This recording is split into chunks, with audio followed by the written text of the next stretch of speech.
Hey guys, Dave Dean here. Just doing another quick video. Anyways, I was fooling around with my system with the DSP earlier today.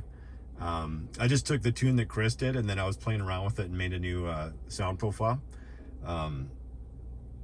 which I really like. I kind of fine-tuned a little bit. So basically, when Chris does his tuning at Mobile Solution, you get like 92, 95% all the way there, and then you can go in and fine-tune it to exactly kind of how you want it. I mean, it sounded amazing anyways as far as I'm concerned, but I just went in there and I kind of tweaked a couple things, just with some of the parametric bands, right? I just kind of adjusted a few things in there, and I really like what I ended up doing, because on this one particular song I used to play, and it was on the Mecha disc too, I'd get a little bit of resonance in my door, so I kind of went in there and played around with it, and I actually eventually got to the point where it was good. It wasn't resonating anymore, and it sounded excellent. So I was actually gonna show you guys what I did, but my laptop is dead because I was fooling around with it for about 4.5 hours, and I didn't bring my charger with me because I didn't think I was going to be taking that long.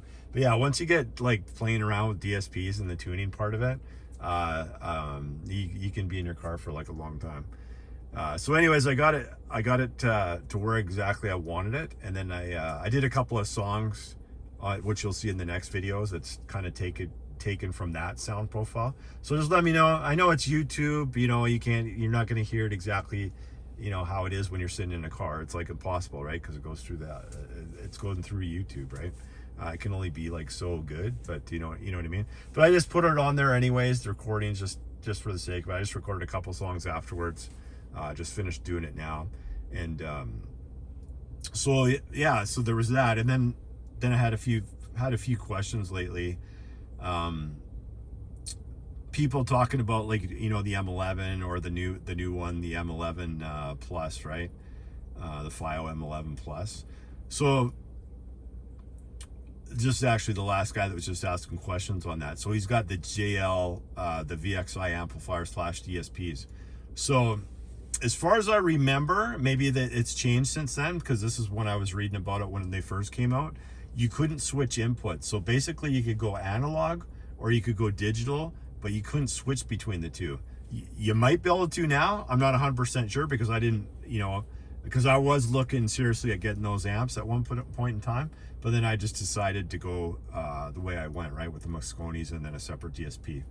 Me personally, I like going separate, but a lot of people, because of space, like to keep it all in one. But for those, he was asking me the question, I told him, well, if you go with the M11, then just go coaxial, right, digital, and that's going to be your best signal, because you're not using the DA converter in your DAP anymore. You're going to be using it in your DSP, right, for this, in his case, the JL, right, the VXI DSP. But that being said, I told him, if you're going to go with the new one of these, the FiO M11 Plus, the specs on that thing's insane, right? It's right. I mean, it's about $1,000 here in Canada. It's like $950 or something like that, where this was retailing for about $600. So it's about $350 more. In the States, obviously it's going to be less than what I just said there, because that's Canadian prices. But the specs on the new one that came out in June, the FiO M11 Plus, are insane. Like I said, they're right up there with Astel, and they're actually even higher specs than some of the Astel and Kearns, like the midline Astel and Kearns, right, where you're spending $1,800 or whatnot. I personally think you got to go into the SB1000 or 2000 or the new 2000S, I think it is, with Astel and Kearns, to get a better DAP, honestly, when it comes to sound quality. So I think if you're going to go with the new one of these, I told them just go through the analog. So you're using a 3.5, and I've used this one analog and tested it out, but I couldn't fully test it, because in order to fully test it, you actually got to go into the Helix DSP Ultra, which I have, and you got to fine tune each analog channel. And I was like, you know what? Do I really want to do that? I didn't. It sounded decent. It's just lower volume because I never adjusted the gains properly on it, right? So you're not going to get to hear this analog, but I do know the M11 has a higher noise floor than say the M11 Pro, which came out 3 months after this one, and it's definitely a higher noise floor than obviously the new one. The new one's supposed to be like dead silent, like no noise floor whatsoever, right? And even the M11 Pro is excellent for noise floor if you were going to use it analog. But yeah, the new one, the specs on it are insane. So definitely use that analog. The way I look at it is like if you have a DAP, say like an M11 or under, like M11 equipment or equivalent and under, and you got a DSP that's got a decent DAC on it, then go digital, right? That way you're just using this as a transport. You're not using the DA converter in this thing. But if you're going to use it, if you're going to get a higher end DAP and you're going to get, say, the FiO M11 Plus, then go analog with it, right? Sure, you're going to DA convert it twice on the way there, but you're going to get the best source signal possible with that particular DAP, right? And in all honesty, it's one of the highest end DAPs out there if you look at the specs. The specs are incredible on the thing.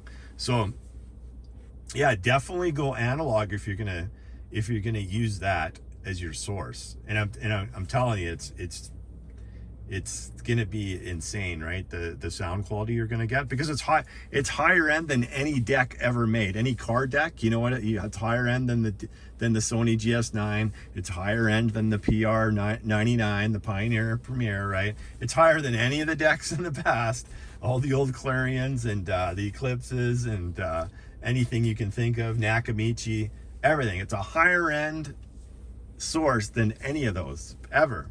Like, it's not even close. It's not even the same ballpark. So yeah, definitely if you're going to go with that DAP, go analog, because you're going to get your best signal noise ratio out of there. There's a reason why Matt Schaefer uses those SP2000 Astle and Kearns, right? And he goes analog into the DSP. He's not going digital, he's going analog, right? There's a reason why he does it, because he's getting the best sound quality possible, right? And like I said, like you can see the new Alpine F1 Stats that comes out later this year, it's got an Astle and Kern DAP. It's probably like a mid to higher end DAP in the Astle and Kern lineup, right? There's a reason why they're using that too, and that like, what is it, 20 grand or 30 grand or whatever it is that it's priced at. That's like for the whole system, right? But there's a reason why they're using a DAP in there, because DAPs, guys, are the best source you can get, bar none. They blow away any of the head units, right? Even this thing analog's gonna be great, but I mean, I got a DSP Ultra, and I'm thinking like the DAC in that's probably equivalent. Maybe the DAC in that's a little bit better than this one, so that's why I use digital, right? But I am going to buy the new version, possibly at some point in time, because I didn't see anything in the Astle and Kern lineup that I really liked. That's kind of equivalent to that, right? The only ones I would probably buy in the Astle and Kern lineup is the SP2000, and that's $5 grand, and I don't plan on spending $5 grand anytime soon on a DAP, right? But yeah, I just wanted to add that in there because I got a few comments on that lately, like and I've got a few comments on people using this for their vehicle and whatnot too. Definitely, you're gonna have a hard time finding this unless it's used, because these are discontinued now, and even the new one, because of the chip shortage, a lot of people are gonna buy those up really quickly, so you're probably gonna have a hard time getting one of those. So yeah, just want to do a quick video, and yeah, let me know what you think about those two songs. Two songs might not be your taste, right? I listen to pretty much everything out there. I'm not a huge fan of country, so you're not going to see any videos with country videos on here, but I listen to pretty much everything else. And I figured, yeah, I'll do a couple of songs, because I just finished kind of like going through the tuning process and doing another sound profile.